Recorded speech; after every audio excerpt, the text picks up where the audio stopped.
Dixo presenta Fuera de la Caja con Macario Schettino. Dixo is back. Bienvenidos, esto es Fuera de la Caja. Yo soy Macario Schettino y le agradezco mucho que me escuche en esta revisión de lo ocurrido en la semana que termina el 28 de enero, el día en el que estoy grabando para usted. Una semana en la cual mantenemos la tendencia en la que ya estábamos.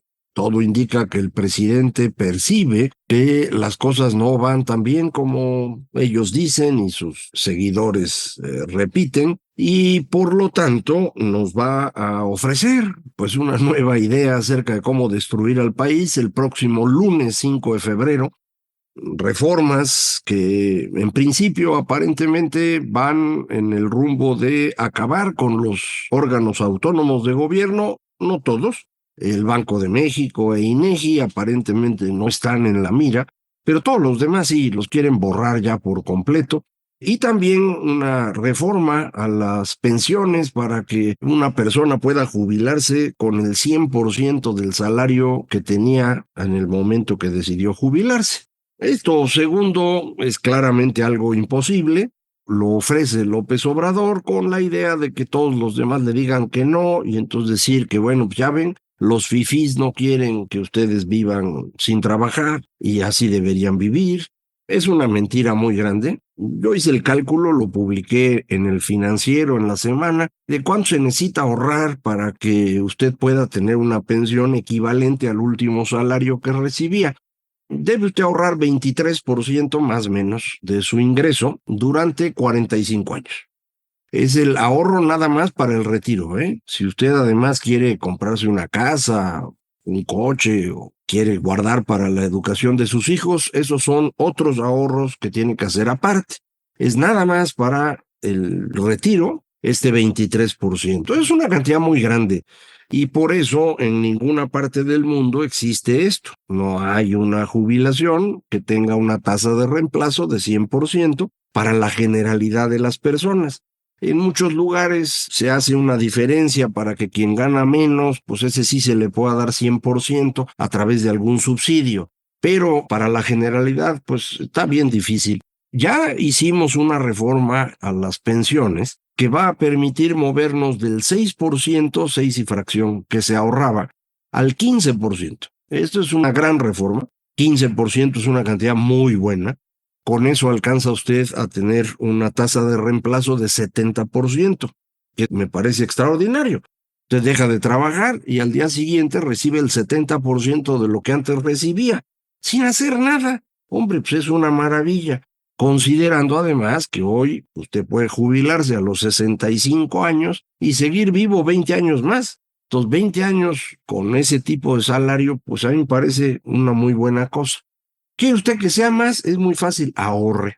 Ahora, el problema que tenemos no solo es que el ahorro es considerable, ahorrar 23%, insisto, además de comprar la casa y el coche y la educación de los hijos y pagar impuestos, pues no está nada sencillo. Muchísimas personas no les alcanza para ahorrar eso. Hay quien dice, pues sí, pero que lo pague la empresa que te contrata. Pues al final es lo mismo. Los economistas hablamos de un concepto que se llama incidencia. Es decir, ¿quién a final de cuentas acaba pagando alguna decisión? Se usa mucho para los impuestos. Si usted pone un impuesto a, no sé, la leche o el chocolate o los gansitos, ¿quién lo paga? Pues mucha gente dice, lo va a pagar la empresa. Pues no, la empresa va a moverle el precio lo suficiente para que usted lo pague. Usted no lo quiere pagar, pues deja de consumir. Dependiendo del tipo de producto, hay algunos en los que pues, simplemente no hay manera de dejar de consumir. Estos se llaman productos con demanda inelástica. Es el caso de todos los vicios, ¿no? El alcohol, el tabaco. Podría usted incluir ahí el chocolate y el azúcar, pero normalmente no lo suman. De todas las cosas que la gente quiere consumir de cualquier forma, la gasolina misma, porque pues está bien difícil dejar de utilizarla, tiene uno que trasladar. Entonces, a esos bienes es a los que el gobierno les pone un impuesto adicional a lo normal. En México este impuesto se llama Impuesto Especial a la Producción y Servicios y van directamente a los productos en los que las personas pues no van a cambiar de opinión, van a seguir consumiendo. De manera que a final de cuentas usted paga el impuesto. Bueno, en el caso de la pensión es lo mismo. Dicen, no, pues en realidad lo va a pagar la empresa. La empresa lo paga, pero para sus cuentas, el costo de un trabajador no es el salario que el trabajador recibe, sino ese salario más lo que le pagas al Seguro Social y lo que le pagas al Infonavit y el impuesto a la nómina, que ahora es muy frecuente en muchos estados. Todo eso forma parte del costo de una persona. Y por eso las empresas le cuidan mucho a quién van a contratar, porque pues, les va a costar una lana. Si usted recibe 100 pesos de sueldo, para la empresa eso puede costar 140, 150 o 200 pesos, depende de las prestaciones que usted tenga. Entonces la empresa va a cuidar mucho a quién contrata y a quién no. Y para eso pues, hacen uso de varios procedimientos que no son exactamente legales, pero se usan. Periodos de entrenamiento sirven no tanto para entrenarlo a usted como para medirle si realmente es usted una buena contratación o no, porque en el momento que lo contraten, tiene usted estos costos que no son menores, más los 3 meses de liquidación en caso que usted se vaya, más 12 o 20 días por año, lo que sea que está considerando la empresa, de manera pues que el que paga al final es el trabajador. Si las empresas tienen que dar más dinero para la pensión, pues van a cuidar más a quien contrata. Entonces ocurre un fenómeno que aquí hemos comentado otras veces, y yo lo he escrito en varios libros. Estas leyes laborales que defienden el empleo, lo que producen es desempleo. Si usted ya tiene trabajo, pues lo van a defender las leyes. Pero si usted no tiene, pues las leyes van a hacer que usted no tenga trabajo. Y esto se reproduce en un fenómeno que para México es muy importante y específicamente para el tema de pensiones. Una persona en México no trabaja 45 años con el mismo empleador. Trabaja usted un rato en una empresa y luego se sale para poner un changarrito de tamales y luego consigue una chamba en el gobierno municipal y de ahí otra empresa lo invita. Y entonces ya tuvo usted varias formas de contratación, digámoslo así. Gracias a la reforma que López Obrador ahora critica, ya se puede uno mover entre el sector público y el privado. En la ley anterior, la que a mí me toca, ley 73, eso no se podía hacer. Y entonces el periodo que yo trabajé en el Colegio de México y en el gobierno de la Ciudad de México, esos años pues, están perdidos. No puedo hacer nada para que me lo sumen a mi pensión del Seguro Social, que es donde tengo semanas importantes acumuladas. Entonces, pues perdí ese cachito. Para que eso no ocurriera, la reforma de Afores permite que uno se mueva entre el sector público y el privado, pero no tiene algún mecanismo para el periodo que usted está en la informalidad. Entonces usted tendría que ahorrar durante ese tiempo la cantidad que normalmente le pagaban en la Afore, la tendría usted que poner de su bolsa. Son pocos los mexicanos que lo hacen, deberían hacerlo, porque eso les permitiría tener un retiro más decente. Pero me imagino que para muchos no es algo simple y para muchos más creo que ni siquiera se les ocurre la idea. Entonces no acumulan las semanas necesarias para conseguir un buen retiro. Entonces la idea de que uno pueda retirarse con 100% en una tasa de reemplazo de 100% es absurda, eso no se puede hacer. López Obrador no es que lo quiera hacer, lo quiere usar para pelearse con los demás y decir, miren, yo sí me preocupo por los pobres. 5 años de gobierno ya deberían ser evidencia suficiente de que el señor es un mentiroso y que no se preocupa por nadie que no sea él mismo, pero pues, ahí le sigue y a ver qué logra. La otra parte de las reformas que está proponiendo, la destrucción de los órganos autónomos, creo que es algo un poquito más serio. Es algo que a lo mejor sí logra, pero además, si lo logra, esto va en contra de la próxima presidenta. No importa si es Claudia o Xóchitl. Quien llegue no va a tener ya instrumentos para gobernar. Ya López Obrador destruyó prácticamente todo el funcionamiento del gobierno. En el gabinete, las secretarías, usted ni siquiera recuerda el nombre de los secretarios de Estado. Por una razón, no están trabajando, no hacen nada. es irrelevante su existencia. Bueno, pues eso significa que quien llegue le va a costar un trabajo enorme volver a empezar a mover estas secretarías. Sin los órganos autónomos es todavía peor. Entonces lo que creo yo que está intentando López Obrador es terminar su proceso de destrucción, que está dirigido a concentrar todo el poder posible en su persona, no en la presidencia de la República, en su persona. Esto le va a permitir que no importa quién gane, Xóchitl o Claudia, él va a seguir mandando. Eso es lo que él cree. En eso está trabajando. No sé todavía cómo vamos a movernos en esta dirección, le iré pensando, pero en principio el objetivo que él tiene es ese. Esto es una medida populista, destruir los caminos de intermediación entre la ciudadanía y el poder. Pagará con eso convertirse en un líder que habla directamente con esta cosa que él inventó, que es el pueblo. Y con eso, pues, puede él manipular lo que ocurra en la política. Es un problema serio porque concentrar el poder en una persona implica que todo el funcionamiento del Estado va a depender de que esa persona esté viva, y todas las personas se mueren tarde o temprano. Y cuando se mueren, ¿qué hacemos? ¿Ya? ¿Cómo heredas eso? En estados donde se ha logrado que quien está en el poder un tiempo amplio construya una red de sucesión, pues esto medio se resuelve. Pero a López ya no le dio tiempo. Digo, no es joven, no está en las mejores condiciones de salud. Yo espero que siga vivo muchos años, la verdad, pero es un riesgo.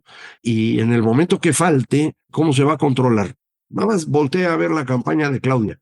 López Obrador construyó una coalición de los tecnócratas de Claudia con los chavistas de su mujer. Esa es la coalición que está yendo rumbo a la elección. Los chavistas de su mujer lo que quieren es que este país sea Cuba, Nicaragua o Venezuela. Se ve clarísimo en los libros de texto, lo puede usted ver en varios de los personajes que están allá a su alrededor, el Fisgón, Paco Ignacio Taibo, Jade Kolpolevsky, que a veces se aparece todavía por ahí, Martí Batres mismo, la candidata en la Ciudad de México, Clara Brugada. Esos son radicales del corte bolivariano, chavista, lo que usted quiera. Pero Claudia Sheinbaum trae otro grupo, ¿no? Sus tecnócratas, en donde venía también su candidato, el señor García Harfuch, que no pudo poner, pero que ahí la anda acompañando en los eventos, como para que se vea que hay equilibrio. Bueno, ¿qué van a hacer en este grupo conforme López Obrador pierda la posibilidad de mantener todo en sus manos? No tan nada sencillo. Entonces, bueno, ahí hay un tema para preocuparse. El otro tema, evidentemente, que tiene que ver con las pensiones, es el tema del populismo económico. Este gobierno ha sido un gobierno populista, también en lo económico. Muchos colegas han insistido en que es muy responsable en materia fiscal. Eso es un cuentazo. Nunca lo fue. Primero saquearon fondos y fideicomisos, cancelaron el aeropuerto de la ciudad, con eso generaron una deuda del gobierno de 320,000 millones de pesos, a la que le sumaron 160,000 millones más para construir el aeropuerto Felipe Ángeles, que no sirve para nada, y luego otros 500,000 millones de pesos en Dos Bocas, y en el tren al menos llevan 500,000 y nomás tienen la primera mitad. Yo creo que ya no terminaron, pero si quisieran terminar se llevan al menos otros 500,000 millones de pesos para un tren mediocre. No estamos hablando de trenes de alta velocidad o maglev, no. Es un tren chafita y aún así evaporaron 500,000 millones de pesos. Esa cantidad la ha quemado en Pemex cada año. Entonces, ¿por qué me dicen que es responsable? No, no lo es. No hemos tenido una crisis profunda porque tuvo mucha suerte, López. La pandemia, que él dijo me cayó como anillo al dedo, efectivamente le dio 2 años de plazo para poder administrar este proceso. Y él cree que con esos 2 años le va a alcanzar para llegar seguro a la elección y con un poco de suerte hasta el último día de su mandato, el 30 de septiembre de este año. Piensa que no va a haber crisis en ese lapso. Todo está listo para que tengamos un ajuste bastante duro en materia fiscal, sobre todo. El tipo de cambio, ya sabe usted, no lo definimos en México, es un asunto que tiene que ver con perspectivas internacionales. nos estamos moviendo como se mueve el euro exactamente ahorita, pero arrancamos en una posición privilegiada, digámoslo así, porque en la primera mitad de 2022, hasta octubre de 2022, la tasa de interés en México era tan elevada que nosotros no tuvimos ajuste, mientras que el euro se depreciaba. Ahora que el euro se aprecia, pues el peso también. Y por eso de 20 nos fuimos a 17 pesos por dólar. El movimiento razonable era estar en 23 y moverse a 20, pero no ocurrió así por las altas tasas de interés en México entre enero y octubre de 2022. Siguen siendo elevadas hoy, pero los demás también ya tienen tasas elevadas. En aquel entonces éramos nosotros solitos. Bueno, lo que ocurra en este año depende de la percepción que tengan los demás sobre México, de si la tasa de interés compensa el riesgo de este país o no. Y aquí es donde empieza a haber señales que no son tan optimistas. No sé si López Obrador las percibe o no, vienen en inglés, ya ve usted que se le dificulta. Una primera es la presión sobre migración. Biden necesita hacer algo en términos de migración porque es la bandera de Trump. Y pues, ha empezado a atornillarle por ahí porque pues, no le quiere dejar a Trump este espacio solito. Pero apenas salió este fin de semana una decisión en el gobierno estadounidense de cancelar preventivamente la relación entre Delta y Aeroméxico, porque las decisiones que se están tomando en el aeropuerto de la Ciudad de México, reduciendo el número de slots, va en contra de lo que tenemos acordado en el Tratado de Libre Comercio, y por lo tanto consideran los estadounidenses que esto es dañino. Y dicen, pues nosotros pensamos que hay que cancelar esta relación entre Delta y Aeroméxico. La decisión no es final, es apenas el principio, pero apunta a que ellos van a irse por ese camino. Y esto, bueno, va a poner a Aeroméxico en una situación gravísima. Es la única aerolínea que tenemos ahorita. Las otras dos son de ultra bajo costo, como le dicen. Volaris y Viva Aerobús funcionan y todo, pero son muy baratitas. Y Mexicana, hombre, pues, está volando con un pasajero por avión. Es una estupidez, pero pues, son las que hace López. Entonces, yo no sé si les va a dar tiempo o no. Ellos están seguros que sí.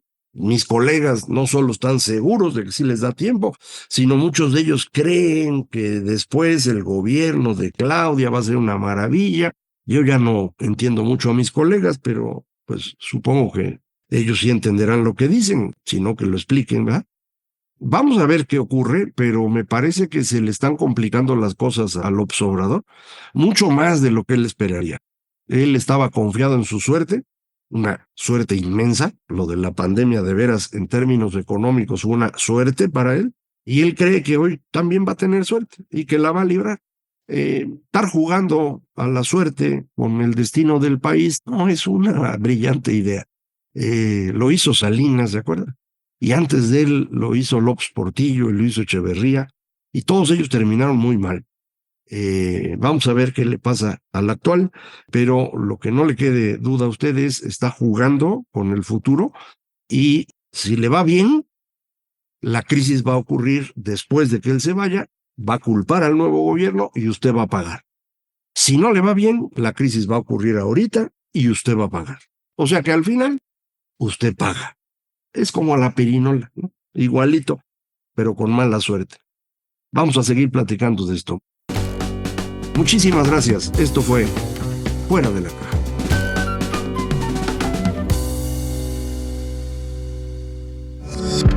Dixo is back.